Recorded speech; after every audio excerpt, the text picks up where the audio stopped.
Hi hello ನಮಸ್ಕಾರ, welcome back to Anu Girish vlogs. So ನಮ್ಮ ಮನೇಲಿ ಸತ್ಯನಾರಾಯಣ ಸ್ವಾಮಿ ಪೂಜೆ ಮಾಡಿಸಿದ್ವಿ. ಸೊ ಆ ಪೂಜೆ 2 ದಿನ ಹಿಂದೆ ಸಿಹಿ ಬೂಂದಿ ಮತ್ತು ಖಾರ ಬೂಂದಿನ ಮಾಡಿಸಿದ್ವಿ. ಸೊ ಸಿಹಿ ಬೂಂದಿ ಮತ್ತು ಖಾರ ಬೂಂದಿ ಎರಡೂ ರೆಸಿಪಿನ ನಾನು ಈ ವಿಡಿಯೋದಲ್ಲಿ ತೋರಿಸ್ತೀನಿ. So watch till end and ನೀವು ಕೂಡ ನಿಮ್ಮ ಮನೇಲಿ ಟ್ರೈ ಮಾಡಿ ಆ್ಯಂಡ್ ಹೇಗೆ ಬಂತು ಅನ್ನೋದನ್ನು ಹೇಳಿ. ಸೊ ನಿಮ್ಮ ಮನೇಲಿ ಯಾವುದೇ ರೀತಿ ಫಂಕ್ಷನ್ಸ್ ಆದರೂ ಸಹ ನೀವೇ ಆರಾಮಾಗಿ ಈಸಿಯಾಗಿ ಮಾಡ್ಬೋದು. ರೆಸಿಪಿ ತುಂಬ ಈಸಿ ಇದೆ. ಸೊ ಕೊನೆ ತನಕ ನೋಡಿ ಆ್ಯಂಡ್ ನೀವು ಸಹ ಟ್ರೈ ಮಾಡಿ. ಸೊ ಸ್ಟಾರ್ಟ್ ಮಾಡೋಣ. ಸೊ ಇಲ್ಲಿ ಸಿಹಿ ಬೂಂದಿ ಮಾಡೋದಕ್ಕೆ ಫಸ್ಟ್ 1 kg ಕಡಲೆ ಹಿಟ್ಟು ತೊಗೊಂಡು ನೀರು ಹಾಕಿ ಕಲಿಸ್ಕೊಂಡಿದ್ದಾರೆ. ಹಾಗೆ ಅದು ಕಲಿಸ್ಕೊಳ್ಳೋ ಸಮಯದಲ್ಲಿ ಬಾಣಲಿಗೆ ಎಣ್ಣೆ ಹಾಕಿ ಕಾಯೋದಕ್ಕೆ ಬಿಡಬೇಕಾಗತ್ತೆ. ಸೊ ಈ ಹದಕ್ಕೆ ನೀವು ಕಡಲೆ ಹಿಟ್ಟು ಮತ್ತು ನೀರನ್ನು ಕಲಿಸ್ಕೋಬೇಕು.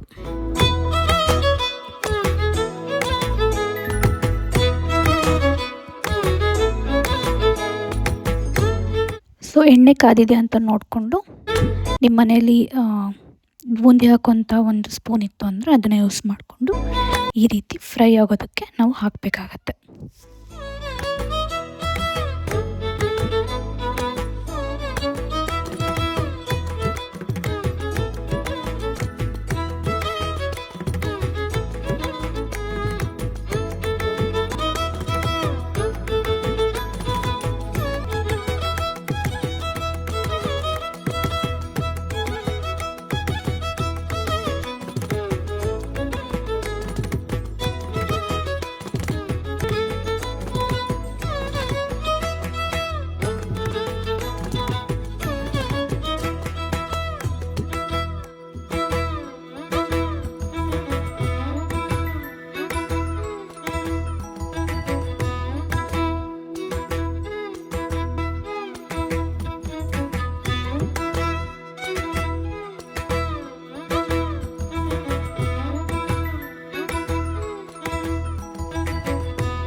ಸೊ ಇಲ್ಲಿ ಅವ್ರು ಎಷ್ಟು ಕಲಿಸ್ಕೊಂಡಿದ್ರು ಅಷ್ಟು ಫುಲ್ಲನ್ನು ಸಹ ಈ ರೀತಿ ಫ್ರೈ ಮಾಡ್ಕೊಂಡಿದ್ದಾರೆ. ಸೊ ಇನ್ನೊಂದು ಪಾತ್ರೆ ತೊಗೊಂಡು ಅದಕ್ಕೆ ಒಂದು ಅರ್ಧ kg ಅಷ್ಟು ಸಕ್ಕರೆನ ಹಾಕಿ ಸ್ವಲ್ಪ ನೀರು ಹಾಕಿಬಿಟ್ಟು ಪಾಕ ಆಗಲಿಕ್ಕೆ ಬಿಡಬೇಕಾಗತ್ತೆ. ಸೊ ಅಲ್ಲಿ ಎಲ್ಲ ಫುಲ್ಲು ಫ್ರೈ ಆದ ನಂತರ ಮತ್ತು ಇದು ಪಾಕ ಆದ ನಂತರ ಅದೇನು ನಾವು ಫ್ರೈ ಮಾಡಿರ್ತೀವಲ್ಲ ಅದನ್ನು ಈ ಪಾಕಕ್ಕೆ ಹಾಕಿಬಿಟ್ಟು ಕಲಸಿ ಸ್ವಲ್ಪ ಹೊತ್ತು ಬಿಡಬೇಕಾಗತ್ತೆ. ಸೊ ಇದಕ್ಕೆ ನಾವು ದ್ರಾಕ್ಷಿ, ಗೋಡಂಬಿ ಮತ್ತು ಲವಂಗನೂ ಸಹ ಆ್ಯಡ್ ಮಾಡ್ಕೋಬೋದು. ಸೊ ಸ್ವಲ್ಪ ಹೊತ್ತು ಬಿಟ್ಟ ನಂತರ ಈ ರೀತಿ ಸಿಹಿ ಬೂಂದಿ ರೆಡಿ ಆಗುತ್ತೆ. ಈಗ ಖಾರ ಬೂಂದಿ ಹೇಗೆ ಮಾಡೋದು ಅನ್ನೋದನ್ನು ನೋಡೋಣ. ಸೊ ಸೇಮ್ ಸಿಹಿ ಬೂಂದಿಗೆ ಹೇಗೆ ನಾವು ಫ್ರೈ ಮಾಡ್ಕೊಂಡ್ವಿ ಅದೇ ರೀತಿ ಖಾರ ಬೂಂದಿಗೂ ಸಹ ನಾವು ಈ ರೀತಿ ಫ್ರೈ ಮಾಡ್ಕೋಬೇಕಾಗತ್ತೆ.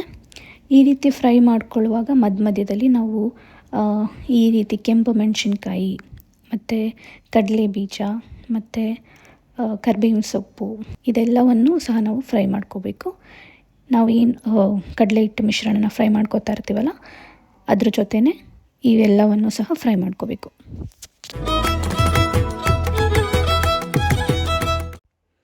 ಕಡಲೆ ಬೀಜ, ಕರಿಬೇವು ಮತ್ತು ಕೆಂಪು ಮೆಣಸಿನ್ಕಾಯಿ ಫ್ರೈ ಮಾಡ್ಕೊಂಡ ನಂತರ ನಾವು ಇಲ್ಲಿ ಅವಲಕ್ಕಿನೂ ಸಹ ಫ್ರೈ ಮಾಡ್ಕೋತಾ ಇದ್ದೀವಿ. ಸೊ ಇಲ್ಲಿ ಅವರು ಎಲ್ಲ ಫ್ರೈ ಆದಮೇಲೆ ಸ್ವಲ್ಪ ಅರಿಶಿನ, ಉಪ್ಪು, ರುಚಿಗೆ ತಕ್ಕಷ್ಟು ಮತ್ತು ಇದಕ್ಕೆ ನಾವು ಖಾರದ ಪುಡಿ ಎಷ್ಟು ಖಾರ ಬೇಕೋ ಅಷ್ಟು ಎಲ್ಲನೂ ಹಾಕಿ ಕಲಸಿದ್ರೆ ಖಾರ ಬೂಂದಿ ರೆಡಿ ಆಗುತ್ತೆ. ಇದಕ್ಕೆ ನಾವು ಕಡಲೆನೂ ಸಹ ಆ್ಯಡ್ ಮಾಡಬೇಕಾಗತ್ತೆ. ಸೊ ನೋಡಬಹುದು ಖಾರ ಬೂಂದಿ ಸಹ ರೆಡಿ ಆಯಿತು. ಸೊ ನೋಡಿದ್ರಲ್ಲ ರೆಸಿಪಿ ಎಷ್ಟು ಸಿಂಪಲ್ ಆಗಿತ್ತು ಅಂತ.